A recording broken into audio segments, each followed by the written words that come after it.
Welcome to Politics with Pete today. I usually start out maybe even trying to tell a joke or try to show all this enthusiasm for a topic on Hillary or the economy, but I can't today, folks.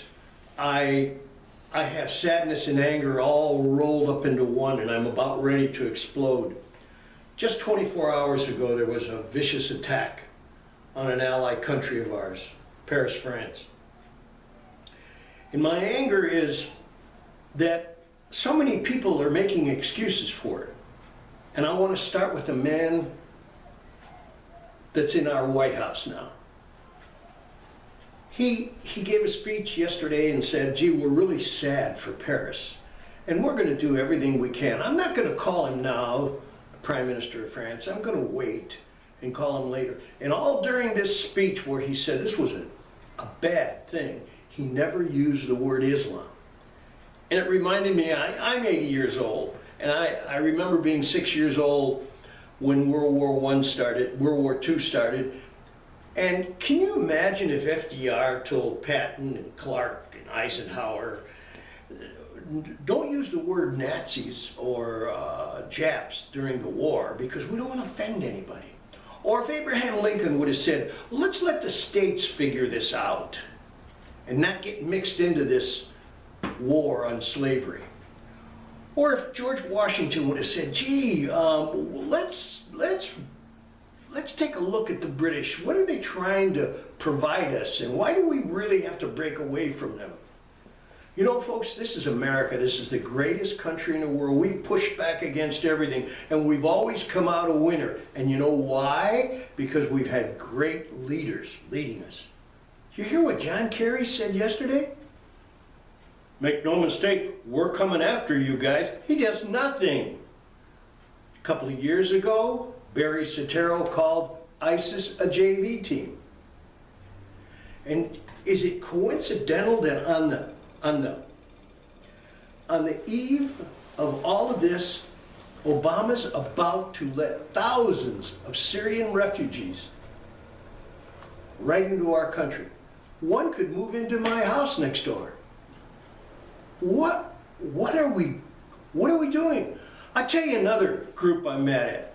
Our admirals and our generals.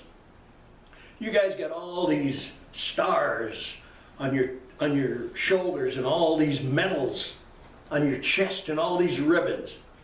You took an oath to protect me. And what are you doing? You sit there and say, well, let's see what the president wants to do. You know what? I'd like to see you get your fleets and your squadrons and your regiments and go into the White House and handcuff this man. It is proven. This man, along with Valerie Jarrett, are evil monsters that live in our White House. And you know, 3 times a week I babysit my little two-year-old, and I'm holding her and I play with her and I roll on the floor with her, and I'm thinking, as we're speaking, ISIS is chopping heads off of little girls like this, little boys like this. And what are we doing? And don't you believe for a minute that ISIS isn't giving the Mexican cartel millions upon millions of dollars to let them come across and start their terrorist cells right here in this country? You know, everybody takes lightly that phrase, but it's not a question of if, it's a question of when. What are we doing about it? We're doing absolutely nothing. And what is our mainstream media doing? Absolutely nothing. You know, I'm smart enough to realize there aren't too many people that watch my blogs. But I wonder how many people are just upset as I am. And how many people are today calling their congressman or senator and say, stop this man. Did you notice something, folks? All this political correctness, all this uproar going on in colleges about freedom of speech, all this is going on, all this ISIS, all this. Do you really remember when it started? When you started to see a faint glimpse of it? It started in January of 2009. That's when it started. It started then. I often wonder, I fantasize if McCain would have won or Romney would have won. Would we have this today? Would we really have this today? Obama is now embracing the Black Lives Matter coalition. Just the other day, it showed a picture of them stomping on our American flag. We had a famous Major General just died. Nothing was said about it. Mainstream media never announced it. The next day, Obama declared the flags at half-mast because Whitney Houston had died of an overdose that she gave herself. You know, when Michael Brown in Ferguson died, Obama sent his crew out there to pay homage at the funeral. You know, we don't have a leader in our White House that's sworn to protect the American people. You know another thing? My film guy just reminded me what the Prime Minister of France did yesterday. He immediately closed the borders. Immediately. And what does Obama do? Well, you see, what should I say now, Valerie?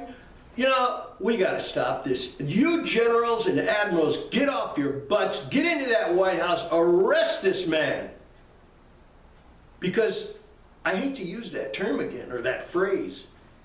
It's not a question of if, it's a question of when. The news all day today will reflect the dastardly killings and horrific slaughters of men and women and children in Paris. Still going on. As I'm watching the news, what's going on now is they keep saying, breaking news just in. And another atrocity. Now it's a train. Now they're finding out terrorists from Berlin were stopped just before they came to Paris to help out. What's the next city? What's Kerry doing about it?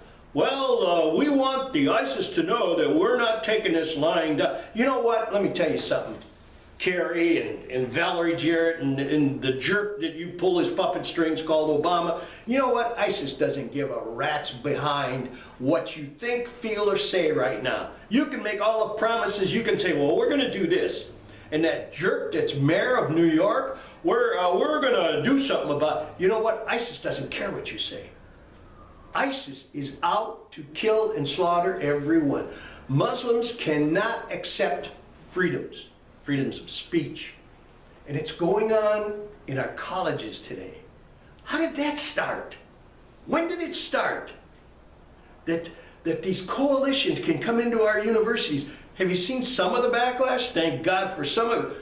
University of Missouri's professors are just quitting left and right. Folks, this is our great country. What's it going to take it back? I want to end on one thing.